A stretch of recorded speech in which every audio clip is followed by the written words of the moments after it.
अस्सलामुअलैकुम वरहमतुल्लाहि वबरकातुहू। EDU 430 ICT in education का असाइनमेंट सोल्यूशन हम देखेंगे, उसको डिस्कस करेंगे। और यहाँ से आप जस्ट आइडिया ले सकते हैं, इसको कॉपी पेस्ट नहीं करेंगे। अगर आप कॉपी पेस्ट करते हैं तो आपको 0 मार्क्स मिलेंगे। सो ये सिर्फ आपके गाइडेंस के लिए सोल्यूशन है। अच्छा जी, असाइनमेंट नंबर 1 है, इसके टोटल मार्क्स 15 है। और MS वर्ड में जो है वो आप अपनी फाइल सबमिट करवाएंगे। सो हम क्वेश्चन देख लेते हैं। क्वेश्चन है, what are teaching aids? Teaching aids होते क्या हैं and how do they help improve learning in the classroom?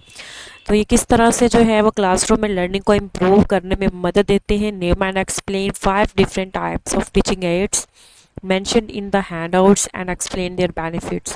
सो आपने क्या करना है, टीचिंग एड्स के हवाले से बताना है और फिर बताना है कि ये किस तरह से जो है वो क्लासरूम की लर्निंग को इम्प्रूव करते हैं। और 5 जो है वो टीचिंग एड्स को आपने लिस्ट करना है और उनको एक्सप्लेन करना है और उनके बेनिफिट्स आपने बताने हैं। सो आप इसको देख सकते हैं। आपने पहले जो है डेफिनेशन और पर्पस बताना है टीचिंग एड्स का, फिर आपने लिस्टिंग करनी है और इनको एक्सप्लेन करना है, और लर्निंग को इम्प्रूव किस तरह से करते हैं वो आप बताएंगे। ठीक है, यूनिक पेड सोल्यूशन के लिए, डिफरेंट पेड सोल्यूशन के लिए आप जो है मुझे व्हाट्सएप पे कांटेक्ट कर सकते हैं। और हम देख लेते हैं कि डेफिनेशन क्या है, पर्पस क्या है। Teaching aids are tools or resources used by educators, teachers to enhance the teaching and learning process. तो टीचिंग एड्स जो हैं आप उनको टूल्स कह सकते हैं या उनको रिसोर्सेज कह सकते हैं जो कि टीचर्स यूज़ करते हैं लर्निंग प्रोसेस को, अपनी टीचिंग को इन्हेंस करने के लिए, ज़्यादा अच्छे तरीके से जो है उसको इफ़ेक्टिव करने के लिए। These aids supports the delivery of content making it more engaging, understandable and memorable for students. Their main purpose क्या है, फैसिलिटेट करना सब्जेक्ट मैटर्स की कंप्रीहेंशन को, के कंटेंट को अच्छी तरह से जो है वो समझाया जा सके लर्निंग स्टाइल के अकॉर्डिंगली, क्योंकि हर स्टूडेंट का अपना लर्निंग स्टाइल होता है। कुछ स्टूडेंट्स देख के कुछ ज़्यादा अच्छे तरीके से सीखते हैं, कुछ सुन के, लेक्चर को सुन के। कुछ स्टूडेंट्स होते हैं उनको लेक्चर को सुन, जब लेक्चर को वो अच्छे तरीके से सुनते हैं तो उनको वहीं पे याद हो जाता है। और कुछ जो है दोनों तरह के लर्नर्स होते हैं, देख के और सुन के जो है वो सीखते हैं। Create an interactive classroom environment जो कि स्टूडेंट्स को इनकरेज करते हैं, उनके पार्टिसिपेशन को और उनकी रिटेंशन को। सो उसके बाद आप लिस्ट करेंगे। मैंने यहाँ पे लिस्टिंग नहीं की, आपने पहले लिस्टिंग करनी है एड्स की और फिर उनको जो है वो आपने एक्सप्लेन करना है। सो फर्स्ट जो है यहाँ पे विजुअल एड्स हैं, ठीक है, और आइडियो एड्स हैं, आइडियो विजुअल हैं, टेक्टाइल है, और उसके बाद डिजिटल है।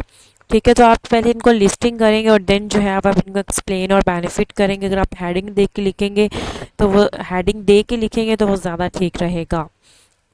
विजुअल एड्स में मैंने आपको बताया कि कुछ ऐसे लर्नर होते हैं जो देख के सीखते हैं, जैसे हम चार्ट्स के थ्रू जो है एज अ टीचर हम इसको डिस्क्राइब करते हैं, या डायग्राम को डेमोन्स्ट्रेट हम स्टूडेंट को दिखा के जो है वो डेमोन्स्ट्रेट कर रहे होते हैं। अब बेनिफिट क्या है, बेनिफिट ये है कि ज़्यादा अच्छे तरीके से स्टूडेंट इसको ज़्यादा नॉलेज को अच्छे तरीके से जो है वो गेन करता है, उसका कंसेप्ट ज़्यादा अच्छे तरीके से क्लियर होते हैं। ठीक है, ये स्पेशली जो है इस तरह के एड्स जो है हम विजुअल लर्नर के लिए जो है वो यूज़ करते हैं। ठीक है, अब नेक्स्ट जो है आइडियो एड्स हैं। इसमें एग्जांपल्स में रिकॉर्डिंग आ जाती है, और इसका जो बेनिफिट है रिकॉर्डिंग में देख लें। अब जैसे आप वीयू के स्टूडेंट हैं, वीयू के स्टूडेंट जो है उनको वो लेक्चर उनके रिकॉर्ड होते हैं, रिकॉर्डेड लेक्चर होते हैं और वो स्टूडेंट उनको सुन रहे होते हैं। जब उनको बार बार सुनते हैं, कुछ स्टूडेंट्स होते हैं उनको लेक्चर सुन के जो है वो सारी समझ आ जाती है कि जी ऐसे ऐसे। कुछ स्टूडेंट होता है वो हैंडआउट्स को अच्छी तरह से रीड करते हैं, उनको समझ आ जाती है। और कुछ स्टूडेंट होते हैं वो कहते हैं कि जी हमें समझ नहीं आई, पढ़ के हम लेक्चर सुनेंगे, हमें ज़्यादा अच्छी अंडरस्टैंडिंग होगी। ठीक है, तो ये जो है जैसे रिकॉर्डेड लेक्चर जो है इसमें आ जाती है, एग्जांपल आ जाती है। तो ये इसका जो बेनिफिट क्या है, ये लिसनिंग स्किल्स को इम्प्रूव करते हैं, प्रोनाउंसिएशन को जो है प्रोनाउंसिएशन को इम्प्रूव करते हैं, अंडरस्टैंडिंग को इम्प्रूव करते हैं। ठीक है, और नेक्स्ट जो है वो ऑडियो विजुअल एड्स हैं, जिसमें साइट एंड साउंड जैसे वीडियोस आ जाता है, पावर पॉइंट प्रेजेंटेशन आ जाती है। By stimulating both visual senses, these ads enhance understanding and maintain students' attention in longer period। ठीक है। नेक्स्ट जो है टेक्टाइल लर्नर हैं, जो कि मैंने आपको बताया, इसमें हैंड ऑफ मटेरियल है, जैसे मॉडल्स है, साइंस किट्स है, फ्लैश कार्ड्स है। इसका बेनिफिट क्या है कि वो understand better through movement and touch. ये जो है टेक्टाइल एड्स जो हैं ये प्रमोट करते हैं एक्टिव लर्निंग को, help in developing fine motor skills along with academic concepts. ठीक है। नेक्स्ट जो है फिफ्थ आ जाता है डिजिटल एड्स में इंक्लूड है मल्टीमीडिया टूल, जैसे वाइट बोर्ड आ जाता है, ऑनलाइन क्विज़ेस आ जाते हैं।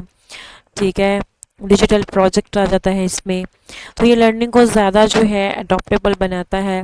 इसमें इंस्टेंट फीडबैक को भी ऑफर किया जाता है, यानी कि प्रोवाइड किया जाता है। सब्जेक्ट नॉलेज को भी जो है वो ज़्यादा अच्छी तरीके से जो है स्टूडेंट की अंडरस्टैंडिंग क्रिएट करने में मदद देते हैं डिजिटल एड्स। ठीक है। अगर आपको पेड सोल्यूशन चाहिए तो आप मुझे व्हाट्सएप पे कांटेक्ट कर सकते हैं। मेरा नंबर सिर्फ यही वाला एक्टिव है, यूफोन का नंबर एक्टिव नहीं है। सो आप मुझे जो है वो सिर्फ इस नंबर पर कॉन्टैक्ट कर सकते हैं। थैंक यू एंड अल्लाह हाफिज़।